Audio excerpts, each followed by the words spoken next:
Hey, good morning. Can you guys hear the music I was playing? Hey, Chris. Hey, Ron. I am here. I am here. I am here. All right. What's up? What's up? Okay. Hey, Tom, do you mind if I StreamYard this like live also to my other two platforms on YouTube and LinkedIn? Cool. I'm going to go live right now then. Awesome. It's happening. It's happening. All right. All right. Cool. All right. Now I'm live in like 3 locations. So I'll let some more people like trickle in. Welcome, everyone. I hope you all are having an amazing Sunday. Saturday. It is Saturday. Oh, God. What day is it? So we're going to talk about GRC, one of my favorite topics. Do we have any big GRC fans? Oh, yeah. This is, you know what year this is from? Like 3 years ago, I think, Tom? I love my VetSec. All right. Hey, everybody on the live stream. If you are catching this and you see the screen up, I am actually at VetSec Con right now. And what I wanted to do is share this live stream with you all. So you can watch it either on LinkedIn, YouTube, or go to VetSec Con, jump in the chat because I'll be monitoring the chat over there versus probably the chat over on my YouTube and LinkedIn. Join the community, have some fun. We're going to be talking about GRC, hacking cybersecurity with GRC. All right. So without further ado, I'm going to turn the screen. So I'm just letting that stream over there. So I have no idea what's happening. It'd be great. All right. Welcome, everyone. I hope you've had a great couple of days with VetSec. Drop in the chat some things that you've learned and let me know what you hope to learn from this. I did share the presentation. I made some tweaks on it, but it's still relevant. I'm a big, I like to have stuff like that. So use the presentation. Also, ask me questions throughout. I am somebody that likes to take Q&A throughout, but I'll have it at the end. This is all about you. Chris, GRC was my first cybersecurity training. Oh my God, I love NIST. You'll see that on one of the pages. All right, so let's jump into this. Hacking cybersecurity with GRC, your next mission with a twist. And I'm going to be cruising you through this. I am Jack Scott, and I have military background, still serving. I'm in the reserves now. I've done active duty, National Guard, and I'm about to hit my year mark with the reserves. I have done everything from, I went in for 6 months as a truck driver, best and worst decision ever. The recruiter got me by telling me he was going to give me a $10,000 bonus if I became a truck driver. Joke was on me, but 6 months later, I went into finance, resource management at the time. Did that for about 4 years. And then I went into IT in 2008, which led me into electronic warfare, intelligence operations, did some work with the special ops. And then now today I'm in cybersecurity and I work full time as a cybersecurity consultant in the federal space. I also run, as you might have heard if you were jumping in early, a YouTube channel, and that is called Outpost Gray. Would love if you went over there, followed. Great content, if I might say so myself. And I also have a podcast. It's a joint podcast with one of my dear friends, Erica McDuffie, called Two Cyber Chicks. So we try to put content out every other week over there. And then I've written some books, done some college education, things like that. And I love cats. So that is me.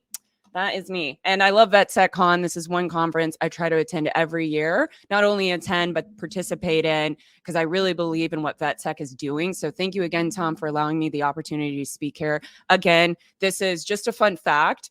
Before I got into speaking, I used to be terrified. I would literally have panic attacks. And I had a friend that reached out to me that saw VetSec. And it was in, I think it was 2020. Yep. And I was terrified. That's actually where I met Ron Warner. And I'm not kidding you. Like I wrote out all of my notes for this talk. I was like, who am I to be up here speaking? So I'm just excited that I have been with you all since 2020 and I get better and better. Plus I love the community. So it's a great community. And if anybody's in the chat that's like considering speaking or maybe is nervous about it, I would highly encourage you to submit your proposal next year and do what you can to support the community. VetSec is in the house. All right. So I love NIST. I should have worn an I love NIST shirt. Big fan of it. And we'll kind of talk into like NIST a little bit because it is very GRC heavy, but that's not all things that NIST does.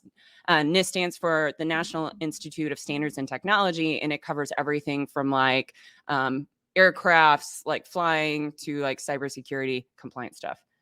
Really oversimplified that.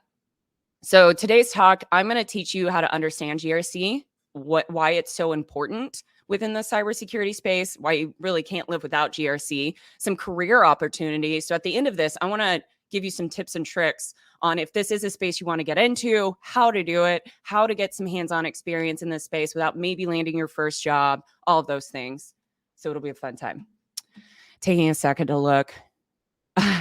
Ron, you're funny. Thanks, Ron. It is great if you like insomnia. If you're having trouble sleeping, read some Nist. Lisa, thank you. Super excited to see you here. Thanks, Ron, for sharing. All right. Hey, Todd. Todd Manning. Howdy to you too. All right. So what is GRC?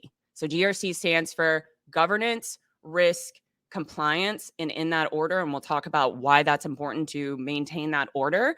And it really involves, like when I work with clients, it's really getting engaged into their environment and understanding what their baseline cybersecurity is, and then helping them establish policies and procedures is a really big key, but overall processes for them to be able to increase overall cybersecurity maturity.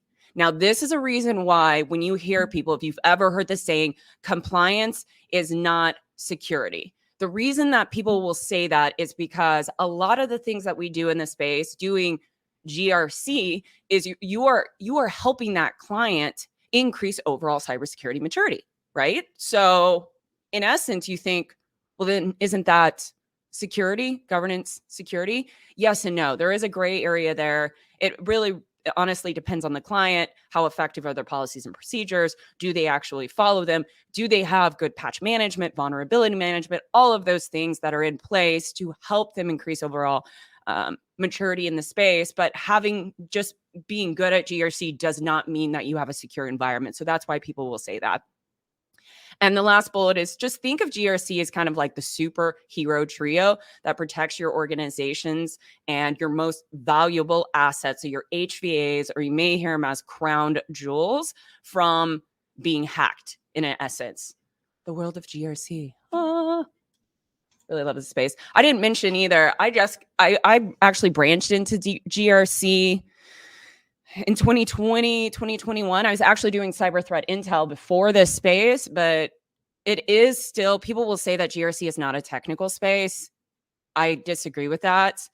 It is still technical because you are, depending on where you're at, you are looking at controls. You are assessing controls. You need to understand how a network works to be able to understand how certain protocols are taking place to be able to assess them.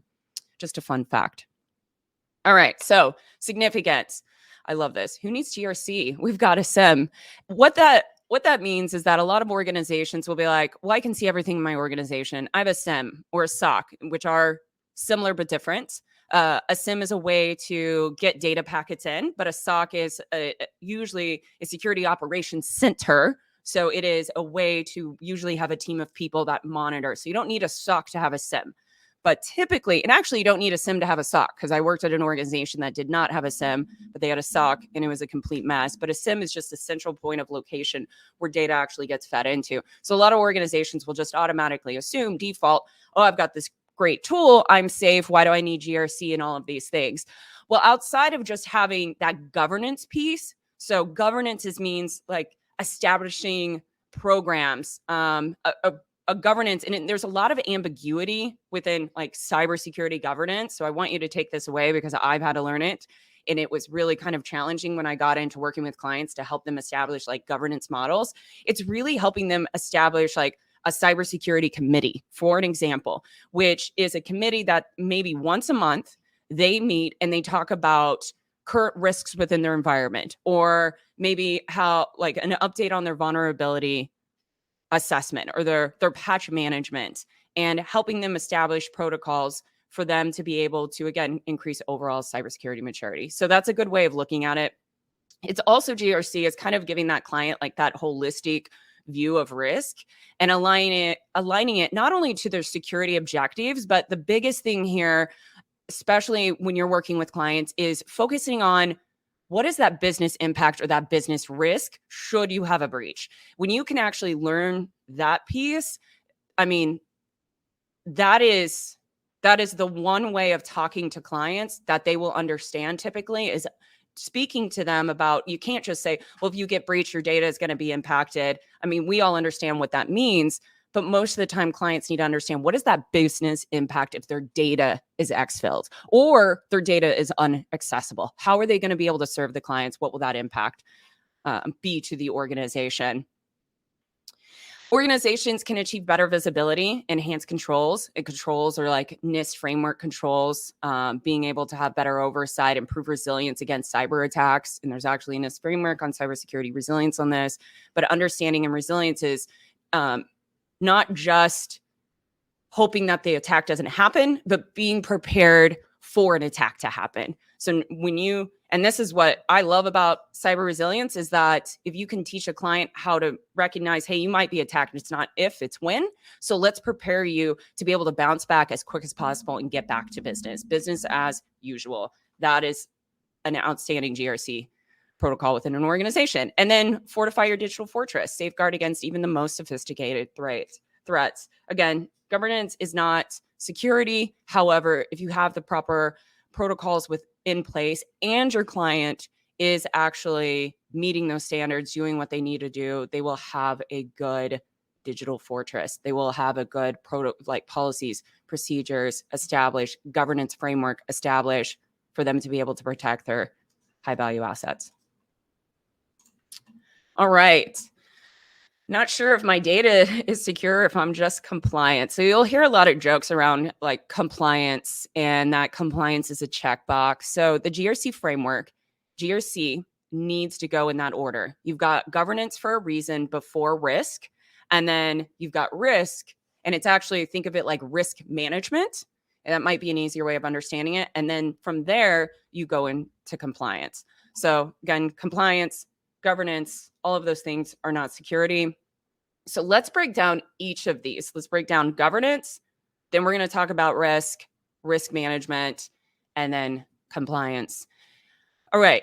So understanding the governance piece, it is the foundation of the GRC framework of anything. And this is an area where I was saying there is a lot of ambiguity. It's not something you can just Google, how do you establish a cybersecurity governance committee, because the reason for that is it's unique to every environment. So NIST, many of these frameworks will provide you general guidelines, but a lot of the governance pieces, from my experience in working with different federal clients, it's going to be very much specific to their environment. So you have to become, in my opinion, very knowledgeable and very understanding what does government mean. And it does mean working with that client and identifying what are those policies and procedures that you need to have within your organization to operate effectively and to protect those high value assets. One of those could be, here's an easy one, password management, for an example. Another one, and I'm thinking in my head of we are working with a client right now on their governance model, and we're doing policies and procedures. And they have, just to give you an idea, when we went into this client space, it was a state and local client, and this is very common for a lot of organizations. They had nothing in place. So what we did is we started with a CSF assessment, Cybersecurity Framework assessment through NIST. It is a baseline assessment that is does not require, it's not a compliance requirement for organizations. So it is a way for an organization to assess their baseline cybersecurity against a NIST framework without having compliance mandates against it. I hope that makes sense. Let me know if I'm confusing you all. So we did a CSF assessment. We went in, we figured out their baseline. By doing that, we were able to identify and create what we call as a gap analysis. From that, that's how we started establishing their governance frameworks. And from that, we gave them a list, and it was literally 35 policies and procedures that they needed. Start with a baseline. Correct, Ron. Start with a baseline. When you go into an environment, I'll take a step back. So if you are wanting to get into this space, when you walk into a client's site, the first thing that you need to ask them is, when was the last time you conducted an assessment? And if it's been, in my opinion, if it's been 2 or 3 years, 1 year, that's not bad. You can look at that. You can take that information. That can help you with your overall assessment. Personally, I would do another baseline assessment using CSF. Yeah, I use CSF as my baseline just for this particular client, Ron, unless they wanted something specifically, but we chose CSF because it's a non-compliance framework, and it was just easy for us to be able to go in and do it. And it has supply chain risk management tied into it, if I remember correctly. So it got the supply chain risk management piece that the new NIST 853 Rev 5 has. CSF has it. Good gosh. And I know that CSF 2.0 now has actually a governance, I think, piece to it with policies and procedures. 1.0 did not have that. But anyway, Brad, so great to see you. Okay, so you walk in, ask them when was the last time you did an assessment. If they have not done one, I would highly encourage you and your leadership to stop and do an assessment, because it's going to be extremely hard, and in my opinion, nearly impossible. You're going to kind of be playing whack-a-mole to just walk in and without a baseline assessment, and you just start trying to fix things. You need to understand the entire scope. You need to have that gap analysis so then you can fix those gaps. That's the idea behind it. So the key elements of governance include board oversight. That goes into that governance committee. Now, boards aren't possible with every organization. State and local client, for example, they've got 12 people in their org. And those 12 people, it's like a startup. Everybody wears like 5 to 10 hats.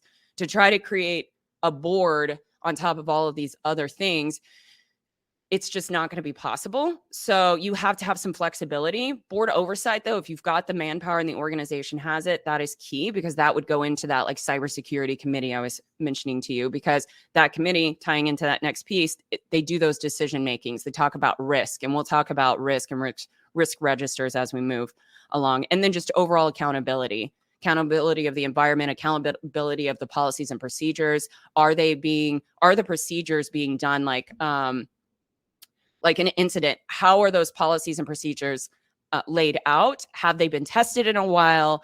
Have there been new hires? Do they understand what that process looks like for an incident within the environment? And then an effective governance provides a clear direction. And that's a lot of what I see in this space is you've got to be able to come in. You have to be able to understand their very many times chaotic environment. The client knows they don't have a mature cybersecurity space, but they don't know how to fix it. So it's your responsibility to go in, be able to assess it, and then be able to effectively communicate to them a roadmap, which is part of this, and it's a deliverable that you give to the client to show them this is where you're at right now. And to let you know too, NIST CSF actually gives you a scoring methodology. So you can show them this is where you're at right now. You've got 1s and 2s. You need to be at like a 3 or a 4. And this is how we're going to get you to that 3 or 4 level with this roadmap, this strategic roadmap to get you there. So it will help provide leadership that clear direction to get to a more secure environment. So Todd asks, is the NIST CSF overwhelming for companies without mature GRC policies and procedures? Do you ever use simpler models? I have found, I use all NIST. I have never done like a SOC 2 or an ISO, just to let everybody know. I have done like A123 FISMAs. I have done NIST 853. CSF, in my opinion, is not overwhelming, but it will be based on the team that you have to be able to go in and do it. I think it would be overwhelming if you asked the company to probably conduct that assessment, but I'm basing my feedback on I had a team that had done assessments before that we went into the environment, and NIST does a great job. They already have like the Excel document with the breakdown, and all you need to do is not all, but go through their artifacts, what they currently have in their environment, and then you start doing interviews with the client. As far as overwhelming, I did not feel that the client was overwhelmed and there was extremely immature environment. However, I think that given that there was only 12 people, just having the interviews done 1 to 2 times a week, that was what was overwhelming to them, because they did not know like how to answer a lot of the questions. So that was overwhelming. So maybe parts of it, but I don't think there's a way around that regardless of the framework, if that makes sense, Todd. I think one of the things that needs to be done when you're working with these clients is be cognizant of their understanding. A lot of them don't understand a lot of the questions. So provide examples when you're doing these interviews to help them like understand, and maybe put those examples in their environment so they can understand what you're asking. I do. We actually, yes, Ron. So CIS actually has templates, and I can drop those into the chat unless you have them. This might be it. Trying to get over there. Let me see if I can open this on my computer. Okay, there's another. These are good too. I haven't seen this particular like site. I'm going to bring this over if you guys can see it. Can you see that? Nope, you can't because I'm only sharing my page. What? This is what happens with live demos. Uno momento. Let me get my stop sharing. Okay, share screen. Going back. What am I doing? What am I doing? Okay, I'm doing this. Okay. All right. So we got that. Let me make sure my StreamYard isn't completely. Okay, everybody on StreamYard. Hi. I got 2 people over there. Love that you guys have shown up. You guys are awesome. Evan Barnett and LinkedIn user. Okay, coming back over to you guys. Okay, so okay, this right here, I have not seen this, Ron, but let's do a live demo. So let's actually do one I'm like account management. Okay, so critical security control 5, account management. Oh, does it provide, here we go. This is controls. Yeah, the 18. What is this? V8, learn tools and resources. Ooh, that's what I was looking for. So that's what we use when we did the CSF. We actually, it was a different portal. I don't have it saved on my computer, but they had policy templates that we utilized when we started going through the policies. And that's what I really liked about CIS, because they actually tied them back to CSF. So you could look at the categories and the subcategories and the policies. I don't know if you've seen that, Ron, but yeah, it's amazing. I think they're let's try this one. I think their templates are awesome. Let's see what this looks like. Maybe this will be, and then I'll jump back in because I know I gotta finish probably on time. Last year I didn't, and I don't know why that's not opening. Let me go back over. Oh, it is opening. It's just taking forever. It's blinking on my end. Okay, let's get back into it. Well, that takes forever to open. I don't know why it's. Oh, hold on. Oh, here we are. Okay. Let me pull it over. Go in. Okay. Okay. Now I got the spinny box of. Oh, it won't let me pull it over because it's a window? Like a word? What? Yeah. All right. Well, it should let me. Hold on. Let's try this. Boop. All right. Cool. Look at that. I just had to close that. So this is a cool template. This is really robust. A lot of policies are not, depending on the organization. Just to give you guys a heads up, they're not going to be this robust. They're literally going to be 2 or 3 pages, depending on what it is. So you're not going to have like an acknowledgement and stuff, but this is cool. I mean, this is a lot of information. So this is nice. So this gives you kind of an outline right here. Yeah, recorded the enterprise asset identifier, the number, the manufacturer model number. So a lot of information, a lot of resources out there. Definitely go check it out. All right. Let me bring up the pres again. Okay. Going back through. All right. We stopped here. Moving on. Cool. What I need to stop in like, when am I supposed to end? Is it 12:15? I got to wrap in like 5 minutes or something.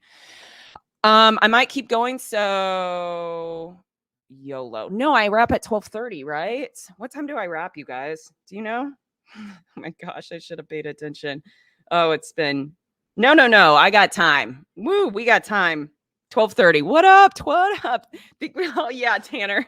Yeah, 12:30. Woo woo. All right, cool. Managing risk. Let's talk about this. All right, risk management. So this is so critical. You've got the governance piece. They're all really critical. I'm just going to make them sound like they're all like the most critical because they are. So managing risk management. You'll see a couple of frameworks that I have here. Again, NIST CSF for this. And then the very last one, NISTR 8286, which talks about enterprise risk management risk register. So the really important takeaway here for risk management is that you are really within the GRC space, working again, I'm putting my consulting hat on and working with my clients, is you are trying to figure out the best approach for them to be able to manage risk. So managing risk is being able to have oversight and understanding of the risks in your environment by having like a risk appetite, a risk tolerance, like what will you allow? Because everybody has risks. So what is their risk tolerance? What will they be able to allow within their environment or accept within their environment? And then their risk tolerance for that. Why those are important is because leadership needs to make not just decisions, but risk-informed decisions based on what the impact to the business would be should said risk happen within their environment. So managing risk and being able to either mitigate or accept risks is very, very important. There's different ways of being able to help clients do this. One of the things that we've done with some of our clients is going back to NIST CSF is once we did that assessment, we were able to better identify, analyze, and then help them respond. And so one of the things that we did, and we're actually wrapping it up right now, is we did a risk assessment. So we did the CSF assessment, and then we flowed into a risk assessment. What that means, and this took, to give you an idea, this is a smaller client, only around 12 people. We have 4 people on the team that are full-time, and it has taken us about 2 to 3 months approximately to get this like from start to final product. Final product is like 20 to 30 pages. I've seen these things go all the way to 80. One of my clients that we had like 80 pages.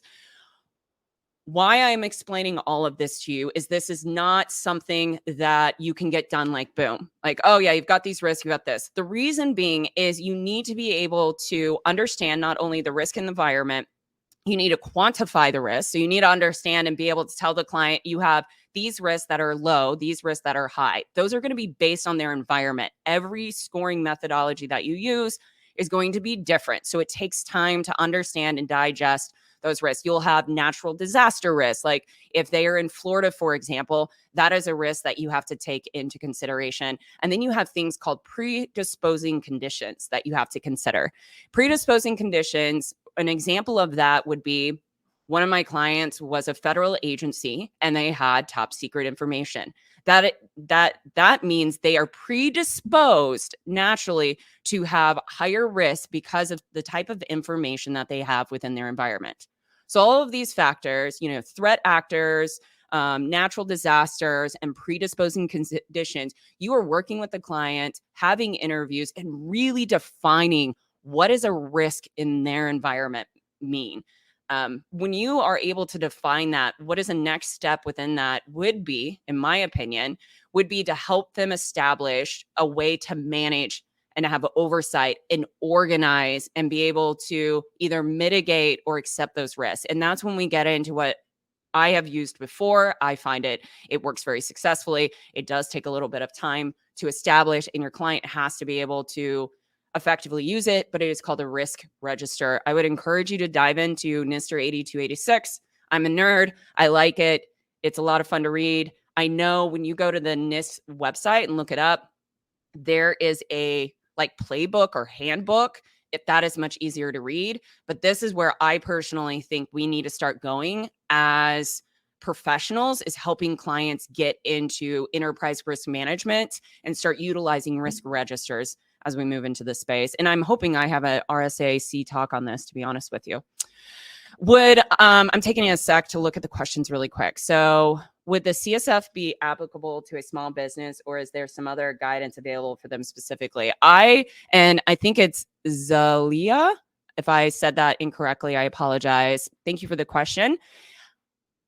I think that CSF is ideal for small business. My client that we used it on was, in essence, a small business, and it worked amazingly. I think that you can scale it because of how much flexibility is with it. What's great about CSF, you guys and gals, is that you can add controls to it. You can customize, like, for example, we added privacy control. So we did a CSF and then we got a crosswalk and we did a privacy controls assessment based on what the client wanted. So it's very customizable. Let's just say that. Customizable. Where's my mouse? Brad, when it comes to GRC/policies, the good news is you have lots of starting points that are free open source. Amen on that. This is not a new career field. There's a lot of free stuff. I'm loving all of the data getting shared. Ron's the best. If you guys have other resources that you've used, drop it in the chat. Sharing is caring here. Oh, yeah. I love this guy on the right. Who doesn't love Ron?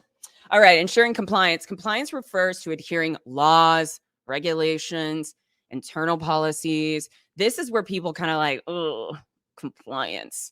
When you get to the end of the GRC, it's where you help them establish controls. And then when you're doing a helping like establish a GRC framework, a lot of times at the end of it, what you'll see is continuous monitoring. You'll see that all the time. And that goes into helping the organization be able to monitor, and I'm using just compliance as an example, monitor like compliance within their environment. So that could be software compliance, that could be systems compliance, things like that, PCI compliance, for them to be able to stay out of like being impacted by a law or a regulation, like being fined. I work in federal space. I know it's very, very different in the civilian space. The federal space, there are a lot of laws and regulations many times, and a lot of things are changing.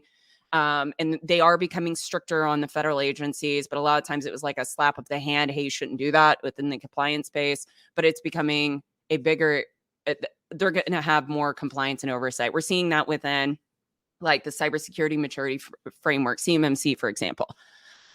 And also within compliance, you'll see if you've got an organization, you see this a lot more in the civilian space. I haven't seen it as much in the federal, but you'll see customized controls. So you help the client create controls that are customized to their environment. And a lot of times they do this so they ensure they align within their whatever is for like their organization as far as compliance. And compliance also impacts like depending on the data you have and depending on the clients that you serve. And if like my clients that state and local has different compliance because they're Department of Human Services. So they assist with like HUD housing, food stamps, healthcare. So just imagine the type of information that they're ingesting within their environment. Number 3 is just letting you know, like a lot of times compliance, there's a fair factor here of that legal. They don't want to have obviously legal ramifications. So that's the motivator a lot of times within the compliance piece, legal or having fines. And then the last thing, compliance is essential for maintaining trust and integrity within the organization. I agree with that too. So we're going to move on because we're coming up to like, I want to hit a few more things. And we're at 20. So let's get into the career ops. All right. I want to leave you with some tips and tricks because I have thrown a ton of information at you. Some career ops. The bottom right here is a great resource. I love. They have a workforce development. It's a nice framework. Right underneath that is cybersn.com. And we'll dive, I think, on another slide about CyberSN and why I love it. But get in there, get knowledgeable. Here's some career ops that I outlined for just some primary jobs that you can search for, like GRC consultant, what it means, a risk manager, what that means, compliance officer, internal auditor, GRC software specialist. So it depends on the organization. Some of these could be entry, some of them couldn't be. It really depends on how the organization is laid out.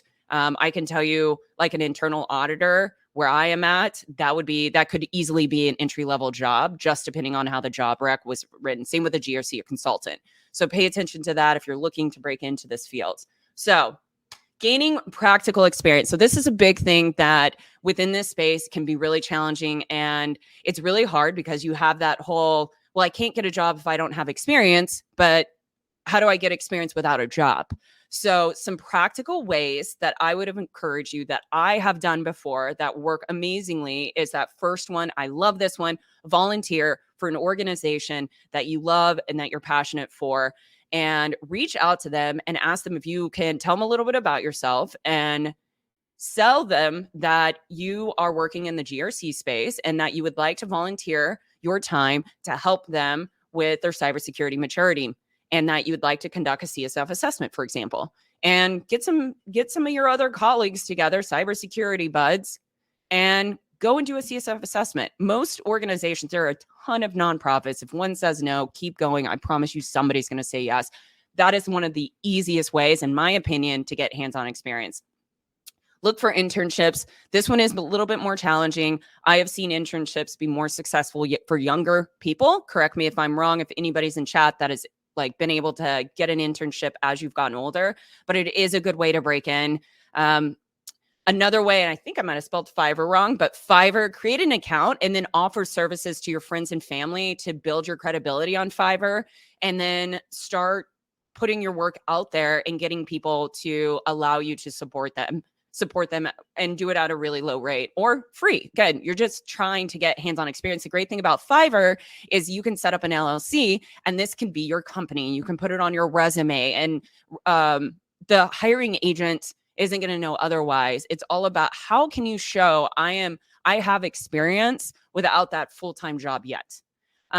Another one, big fan of Simply Cyber. Shout out to Jerry Ogier and his community. He has an amazing, amazing course, simplycyber.teachable.com. And I think it's called like the GRC Masterclass. I have taken it. I always encourage people new to this space to take it. Him and Erica McDuffie do a fantastic job with delivering GRC and the baseline understanding of it. So check that out. And I think it's either pay what you can or it's a nominal fee through the Cyber Mentor now. So they've partnered up, but it's not expensive. I would highly encourage it. If you need somebody to sponsor you, reach out to me. I do have a voucher. And you know what? Maybe I'll do a raffle at the end of this to give that away. Woo! All right, last one. All right, write blogs, create content around framework. So what I mean here is we've been talking about CSF. I love NIST. Write a blog about it. Go through, like, write your thoughts on the differences between NIST CSF 1.0 and 2.0, because there are differences. That right there will start showing that you're an expert within this field. And that's critical when you're wanting to brand yourself and putting your information out there. People start seeing you as an expert, knowledgeable within the space. Then recruiters see that as well. So it's a good way of getting out there, getting that practical experience. One of the last things, navigating the very, very chaotic, hectic job market. So it's challenging, you guys. And gals, I know people that have a robust background and they are struggling to find work. So I can only imagine how it would be if you're trying to break in. So give yourself ease and grace. Okay. It's not an easy market right now. I would encourage you I just did a resume review, or at least put it out. We're doing the live stream on Friday of next week. Attend that, get knowledgeable on how to construct your resume where it can set yourself apart from all of the other people. Also, learn how to write your resume in a way that it won't get dropped from AI. And we can and I'll make sure we talk on that on Friday when we do our live stream. But try to avoid using ChatGPT to write your resume, guys and gals. Come on. Use it. It is a useful tool. And it can help you speed it up, but don't have it just write your resume for you. And then when you're having an interview, be honest about like what you've done in the space, but also you're at a community right now. VetSec, amazing community. If you're in the Slack channel, reach out, ask somebody to do an interview prep with you, and learn how do you communicate your military skills into the civilian sector. And that's going to be one of the critical things. Soft skills is a great thing to have within GRC. So a lot of times you're that front line with clients. So really, really be honest on learning how to properly communicate those military skills. And then another advice I would give you is look at others that are in the space on LinkedIn. And maybe you want to have a GRC consultant job. So start following people and looking at what they're doing. What data do they have in their LinkedIn like resume section that maybe you could add to your resume if it's valid and truthful and things like that. Or you could update your LinkedIn, because LinkedIn it shouldn't be written like a resume, but I will tell you, recruiters look at your LinkedIn and use keywords to find people to recruit into jobs. So think about that. And that goes back to that job experience, setting up that Fiverr account, whatever you need to do to start showing you've got that practical experience. And that's that other point, using keywords and set up job alerts. That's for LinkedIn, because that's how recruiters will start to find you. And then the Cyber SN. So make sure you use different titles for your job search.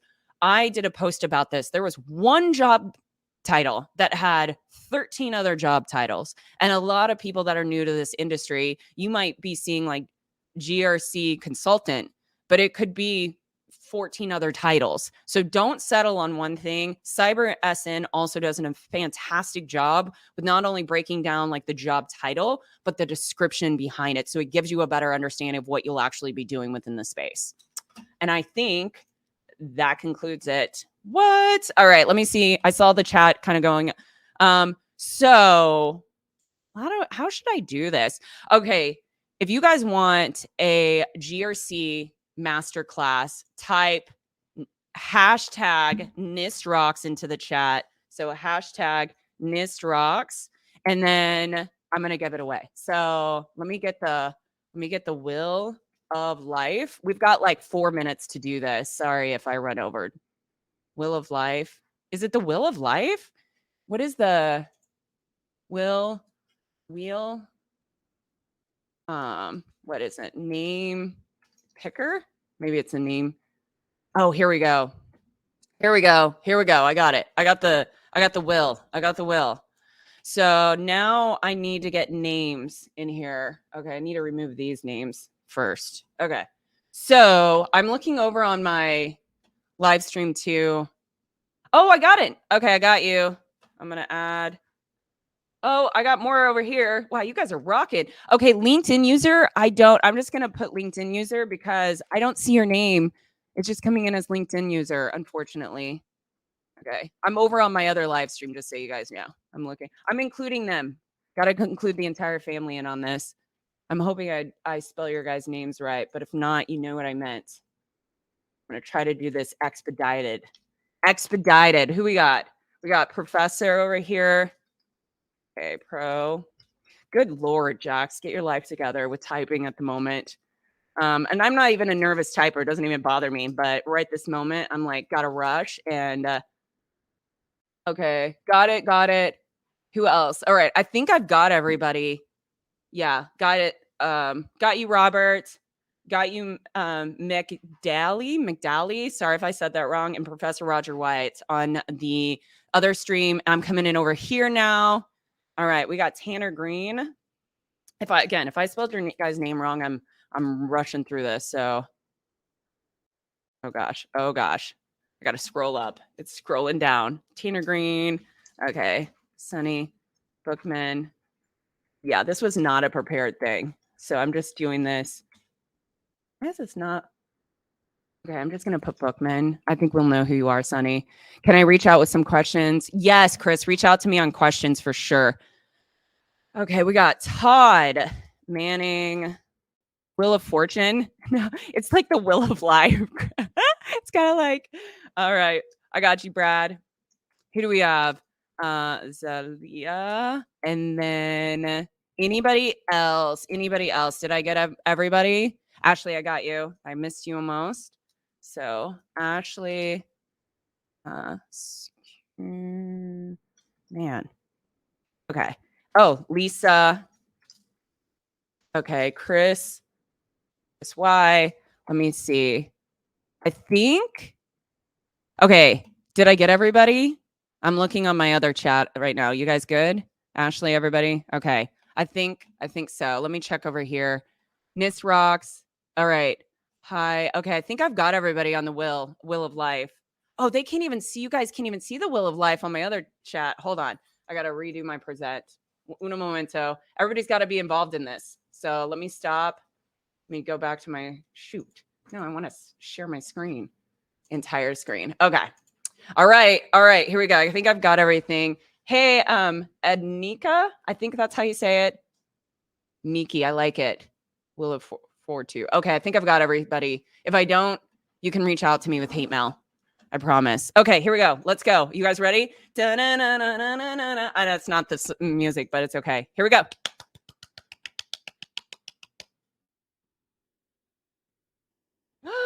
Oh, yay! Zalia. Yay! I'm so excited for you. So, Zalia, do me a favor and hit me up on this email, jax@outpostgray.com, and I will send you your complimentary code to take Jerry Ozier's GRC class. Awesome. You guys are fantastic. I know I'm 1 minute over. I want to respect your time. So thank you all again for coming and for taking part in this class. And thank you for everybody that was over on my other live stream. And thank you to VetSecCon. And I love you all. You guys know how to reach me. You all are